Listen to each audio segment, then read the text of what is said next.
এসব কি বলছি? তুই একে চিনিস? এ কে? এ হলো পিজিটি কোম্পানির মালিক। না আব্বা, তোমার ভুল হচ্ছে। ও কোনো কোম্পানির মালিক না, ও হলো সামান্য একটা ডেলিভারি বয়। খবরদার, না জেনে না শুনে কারো সম্বন্ধে একটা উল্টোপাল্টা কথা বলবি নি। তুই জানিস এর আন্ডারে হাজার হাজার লোক কাজ করে, এমনকি আমিও কাজ করি।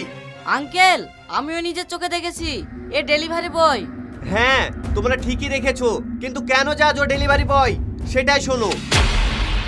ম্যানেজার, এটা আমার ছেলে, আজই বিদেশ থেকে বাড়ি এসেছে। ভালো আছে বাবু?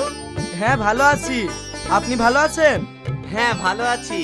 ম্যানেজার, আজ থেকে আমার কোম্পানির দায়িত্ব সব আমার ছেলের উপরে দিতে চাই, কিন্তু তার আগে আমার ছেলের কাছ থেকে একটা পরীক্ষা নিতে চাই। কি পরীক্ষা আব্বা? আমি তোমাকে 2 মাস টাইম দিলাম, এর মধ্যে নিজের পায়ে দাঁড়িয়ে ইনকাম করে দেখাতে হবে, তাহলে বুঝবো তুমি এত বড় কোম্পানি চালানোর যোগ্য। ঠিক আছে আব্বা, কাল থেকে আমি ডেলিভারি কাজে যোগ দেব। আব্বা, তাহলে এই সেই কোম্পানির মালিক? থাক, তোমরা বাপ বিয়েটা যেভাবে আমাকে নাটক করে অপমান করছো সেটা আমি ভালোভাবে বুঝতে পারছি। আব্বা, এখানে আর এক মুহূর্ত থাকতে চাই না, তাড়াতাড়ি চলো। আর হ্যাঁ, আরেকটা কথা, আপনাদের দুজনকে যেন আমার কোম্পানিটা না দেখতে পাই।